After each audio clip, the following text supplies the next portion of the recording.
Hi, welcome to Racehouse with me, Joe Lee. And me, Darren Reeves. We have had such a great time. We are knackered. Oh yeah. But it was fantastic, the Abu Dhabi Grand Prix, and we were live at Abu Dhabi for this amazing weekend. It wasn't a weekend. I mean, it was like 5 days. Mate, we arrived Thursday morning at Yas Marina to set up.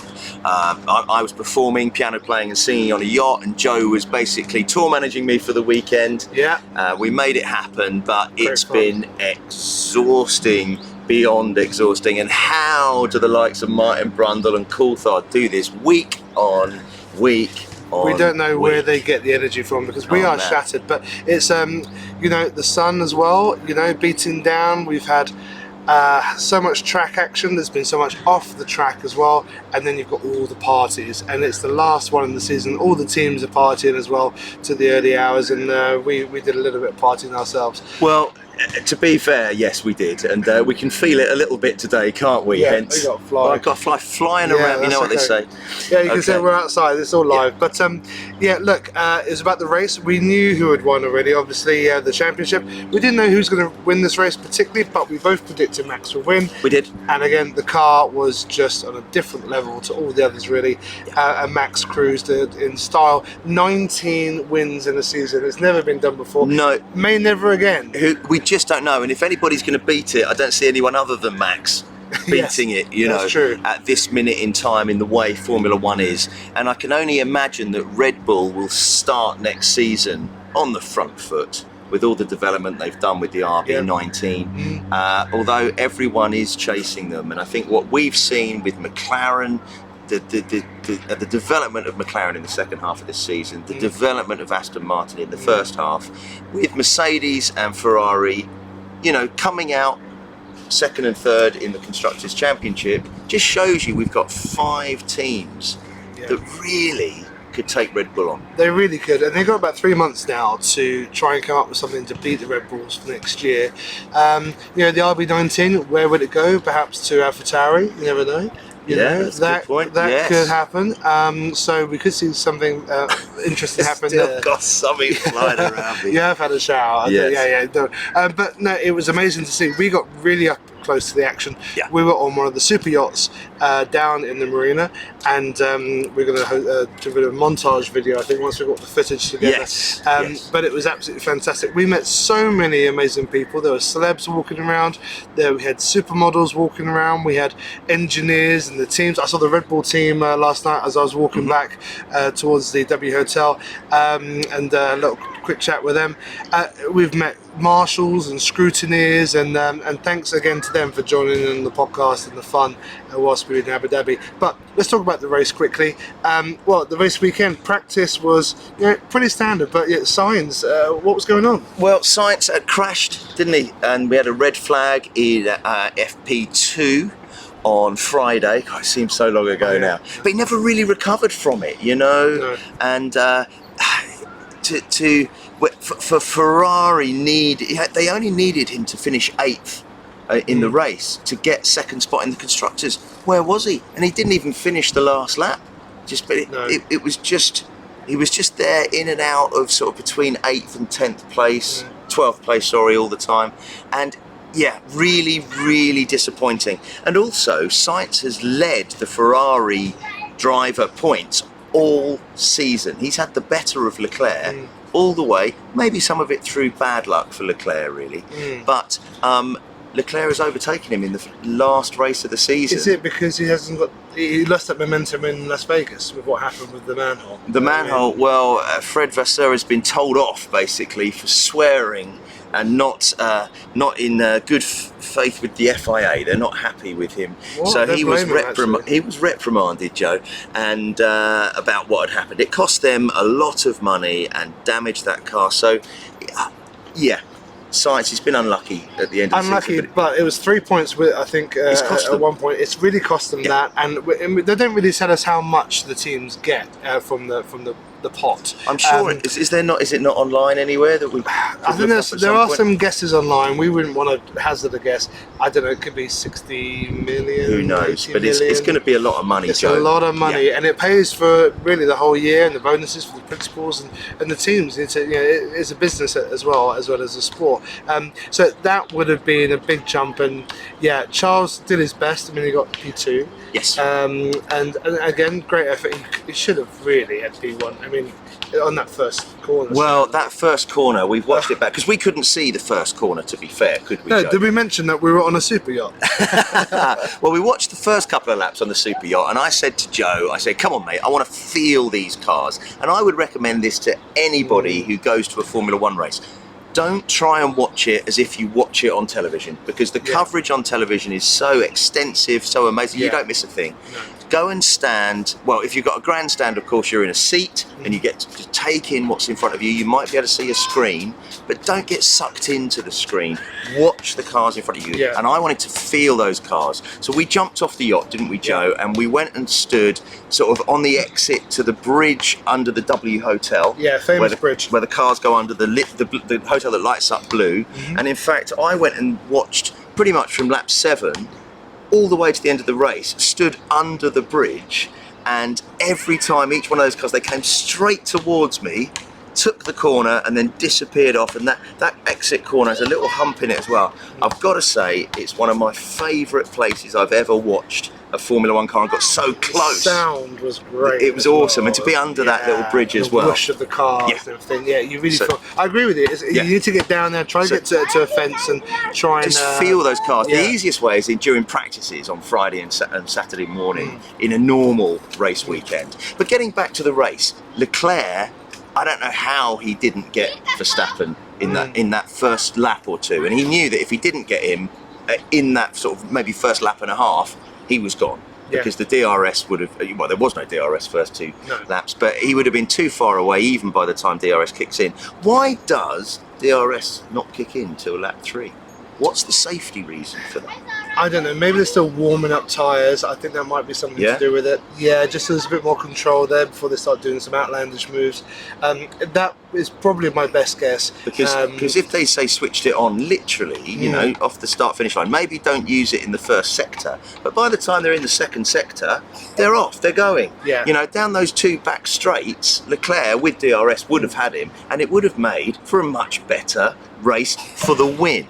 But we're not really talking about the win here, are we? We're you know. No, well, we were interested about 4th. We were just a crazy weekend with it. That's right. But at the end of the day, every driver wants to win the race. Every driver would like a podium. Yeah. And you know, so we had on the road though, Perez finished second, didn't he? But with a 5-second penalty for an odd little very knock, odd, unnecessary. Really, at turn 5. Yeah. Yeah, it was odd, and it just sums up Perez's season, really, if I'm honest. But he's been getting so much flack. Let's remember, he did actually finish second Yes. in the championship, you know, by some distance. Yes. And he came, what, 4th in this race? Yes, he was demoted to 4th, which gave Leclerc second place, which I felt he deserved on this race, if I'm honest with you. That car looked really good, and at one point, I think after the first set of pit stops, he was about 10 seconds behind. Might have been I can't remember now, it might have been the second set. I was there counting the seconds. I had no screen, I had no telemetry, and I had no data on my phone either, Joe. So I really, really had to do this old school, like I'm sure it was done back in the 70s. I've still got a flying around. But not everyone had a great race. Lewis just seemed really sluggish. Well, I was going to come to Lewis in a minute, because we've talked about Sainz and Leclerc finishing second, but Russell on a podium, first podium since Spain. Wow. A long time ago. I think he had a great weekend. I think he had a great race, and he literally had the handle of Hamilton all weekend. He did. And as you know, as Brits, and we follow the Brits, and we love Lewis, and we love, you know, we'd love to see him get that 8th World Championship. But I think with a teammate Russell matching him so closely in the same car, I wonder, in a way, is even if they had the best car, would Russell be taking points off of Hamilton? He is driving really well, and I driving think well. it's one of his strongest He's had weekends. a lucky season, and we may do a season roundup, so we'll talk a bit more about George Russell then. But yeah, look, great that he got the podium. Predictions-wise, I did pretty well. Joe, so from what I can Max, remember, Leclerc, Hamilton, I said. that you did. So I got a Mercedes. So, Yeah. and in honour of That's that, very well true. done, George. That's I'll wear very my true. Mercedes top. There you it go. is. So that's My good. prediction's not so good because I had Max to win, but I had Norris second because I think he's had some great second places this second half of the season. But with the crash in Vegas has sort of set him back really. So go on, you're going to do something to me, Joe. I'm trying to get that fly for you. Where is it now? I don't know where he is. No, But if I see him okay. again, I'm going to just do it right on your He nose. definitely likes me. So, Well, no, if it was all to play for with fourth Yes. place, I mean, and not really, the race was all about who's going to come fourth in the drivers, who's going to come fourth in the constructors as well. And Well, because, third. in the sorry, third, constructors. pardon me. Third and fifth we were looking Yeah, at. Because and, there was, and constructors then, you know, Ferrari, they could have taken second, but Yes. because basically Sainz is underperforming. Sainz just needed 8th in this race and Ferrari would have had second place. So I find it astounding how bad Sainz and the Ferrari were in his Ferrari this weekend compared to Leclerc, and how bad Hamilton was compared to Russell. So Yeah. there's something that doesn't make sense. Now Hamilton had a little touch of Ocon's diffuser, as it were. Kiss. And yes, a little kiss because Ocon locked up into turn 5. But yeah, I don't know where they were. And considering it was all about second place in the constructors and the money we talked about, there's something there doesn't make sense to me. Yeah, no, With both it doesn't make sense. Maybe they're just looking forward to Christmas. It's been a long season. There's been a lot of races this year. Vegas, I think, took it out in a lot of them. We were in a hotel room. We went up to St Regis in Saudi Island. We and, did. We were at the entrance, and Gasly walked out, and he was kind of head down. Didn't really want to, engage and stuff. But that's fine. We didn't try and approach He him. brushed by Joe, and these guys are brushed by, they're but- superhuman, superheroes. Yeah, and we were like, did we go and grab him for a photo? We're like, no, we're gonna let Pierre go and just get ready for the race because they have such precious little time to themselves. They really are a public commodity as soon as they step near Yes. that track. No, but he didn't have a career. Ocon was a lot better, I think, for Alpine in this race. So not well, much there. to be honest with you, Joe, There was they shenanigans in the pits as well. They the were sort Alpine. of floating around 13th, 14th, really, Yeah. and just a bit. I'll be honest with you, I think Alpine have had a real disappointing second half of the season when I think they've got a strong driver lineup. You know, and the fact we've talked about this weekend that they were karting together Yes, when yeah. they were in their early teens in France. They're in a French outfit. It's very much like Mercedes with 2 British drivers, really. It is, and it's great for the team having the 2 French drivers Yes. and everything. I think that's fantastic. But yeah, I don't know, disappointing. But then you've got people like Yuki Tsunoda who put in I think a great performance. Well, they bought some upgrades. So they were the only team to bring upgrades to Abu Dhabi, and for Ricciardo to finish 11th as well, I think that's a really strong like you. result for Yeah. AlphaTauri. And I think Danny Rick would have scored some points had there not been any. There were literally no retirements apart from Sainz on the last lap, I think. Now, tell me if I'm wrong with that. We're not looking at anything here at the No, moment. But it's tough as well. You do a whole race and you're absolutely driving your heart out, and then you're retiring at the last Yeah. lap. I mean, that's got to be gutting. And absolutely. I mean, you think, okay, care about the points. You want to finish a race and say you've done the race. Yes. But there are the bigger things. Well, there. Joe, Aston Martin had 2 points finishes this weekend. So Fernando finished in 7th, Yeah. and what's his name? Stroll. Yeah, I can't even remember. I can't bring myself to say it. It's amazing. This right. So finished 10th. So I think, okay, that's not a strong finish for them in the first half of the season, but I think they've had a bit of a renaissance in the last four races. And Lance has been watching our podcast. He's got his act together. And Yes, he has. He's done as he's told. done as we've better. said. He's done a lot better. But I have a little story to tell you, Joe. But Yes. I was very lucky yesterday. He was very Wasn't lucky, and I was very jealous. So I ended up being invited into the paddock. So my first time down walking around the paddock, officially, Yeah. Joe. Legally. Yes, that's right. We did a cheeky one in Silverstone many years ago, but we don't talk about that. But legally, I was invited by Aston Martin to do a garage tour. So I met up with one of the PR girls at the entrance to the F1 teams into the area, and I went to walk along the paddock, and I loved it, I have to say. So I went to, if you imagine the back of the pits with all their sort of, not because they haven't got any motorhomes, they've got their buildings, similar to where we're sat here actually now. They kind of had their bases, yeah.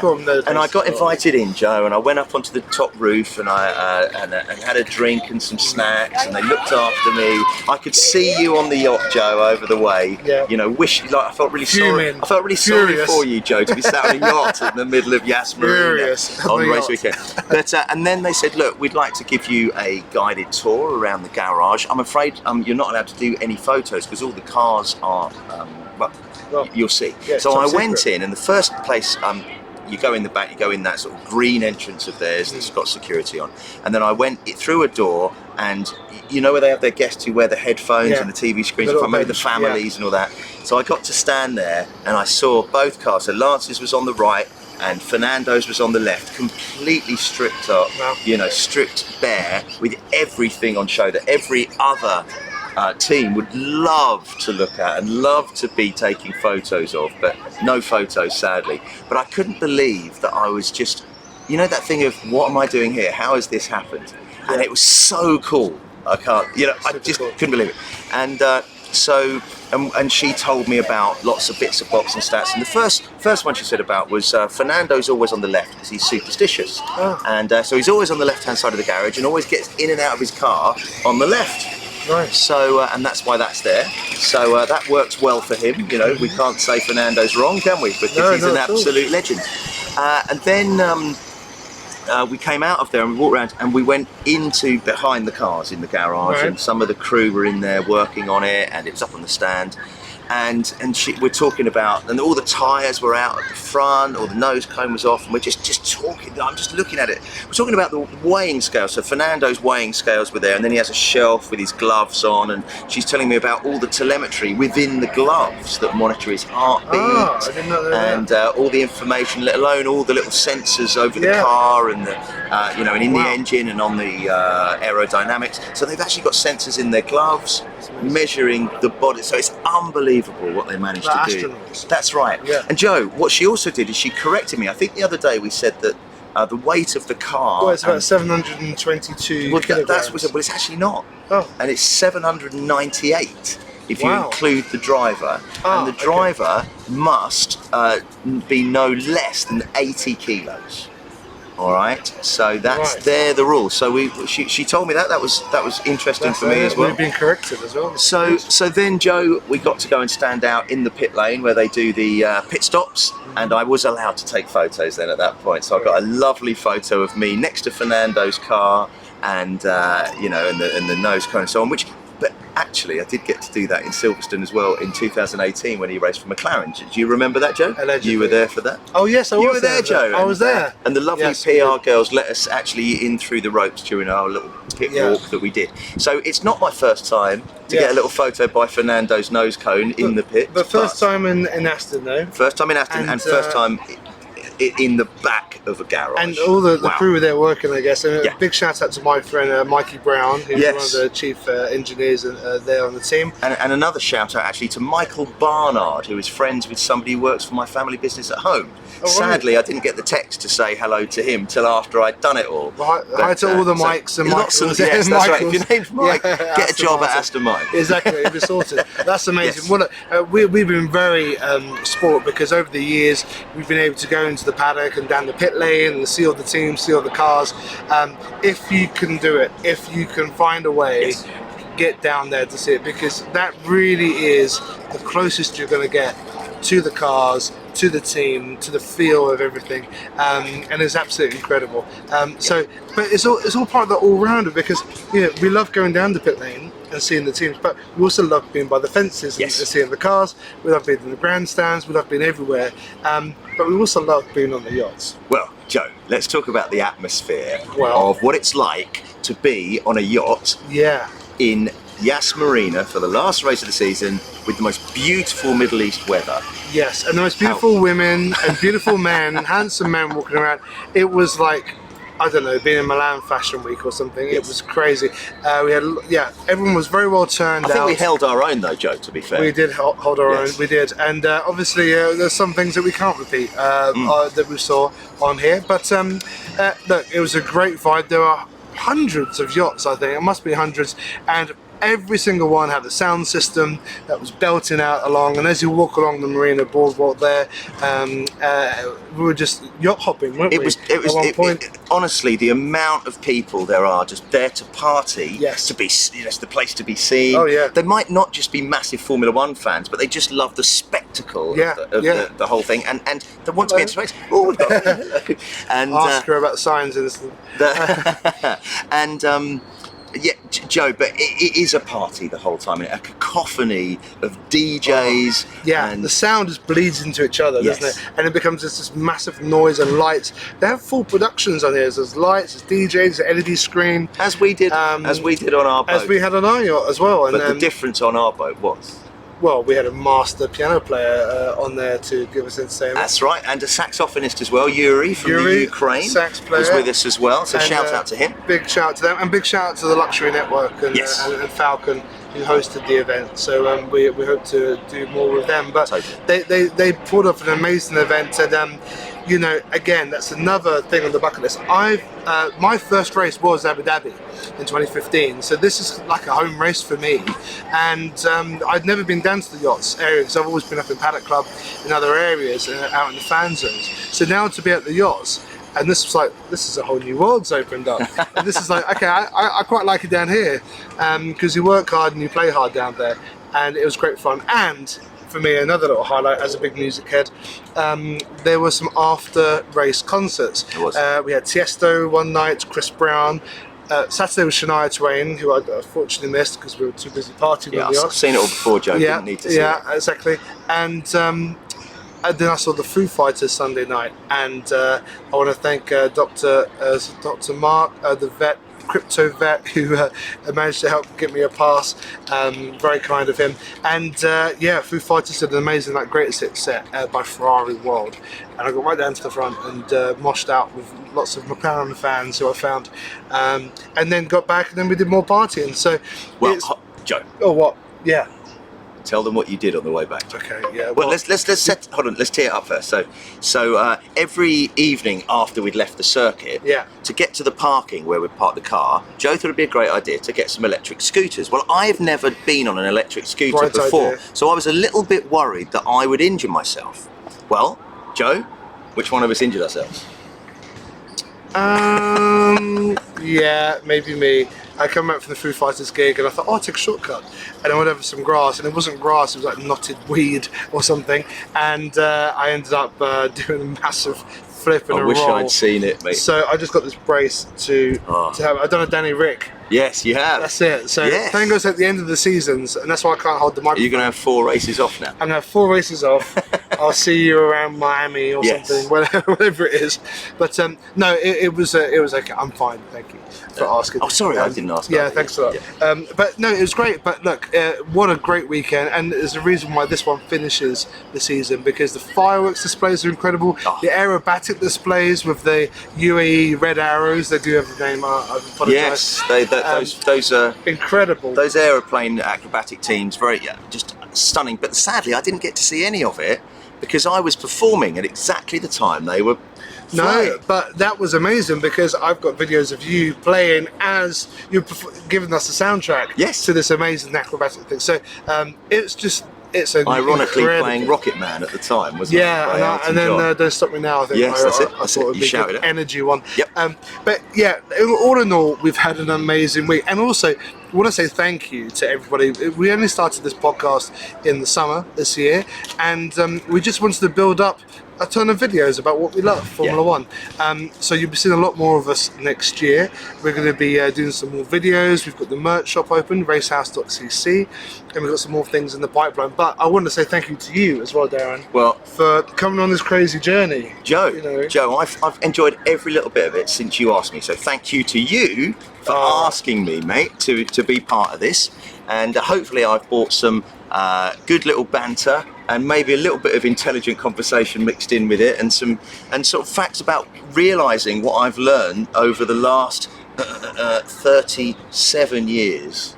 Is it 30? Yeah, it is. 37 years of watching Formula One races. Over those decades, really, and generations. Walking encyclopedia. Well, I didn't realise that I did realise I knew quite a lot, but I didn't realise if I could talk about it or not. So it's been a learning curve. Really, well, we know there's always something to talk about. There is. That's exactly Martin Brundle always says a Martin Brundle nice quote. And I say how Martin Brundle and David Coulthard and the like managed to do this week in, week out from all over the world. We do it a lot of the time just from our front rooms and our studios. Don't take away the glamour. Well, straight after a race. We're doing this the day after because we travel. We're travelling all the time. But no, it's great to do this, and we're going to do a lot more next year. Let us know your comments about what you think about the podcast, if you want to get involved next year as well. And please go back and watch the ones we've done this weekend with the interview with Tim the Marshall and Matt, that's right, the scrutineer. Please go back and listen to those because honestly, they're my favourite ones so far. So really interesting, and get an insight of the unsung heroes. In fact, yesterday I found myself taking photos of marshals, and they were thinking I wanted them to take photos of me, and I'm like, no, I want photos of you guys. And they really loved it, I have to say. I just want to say one more shout out, and that's to technical director of Aston Martin, Andy Stevenson, who arranged for me to go into the pit. So thank you, Andy, and to Charlie Feather, mates with Eddie Jordan, who made it all happen for me. So thank you guys, and we'd love to get you both on this podcast at some point as well. We'll get you on the podcast, we'll get your comments. Please like and subscribe to Racehouse on YouTube, Spotify, Apple and all the rest. We've had an amazing season. Thank you so much again for watching, but until next time, it's bye from me, Jolie. And it's goodbye from me, Darren Reeves. Take care.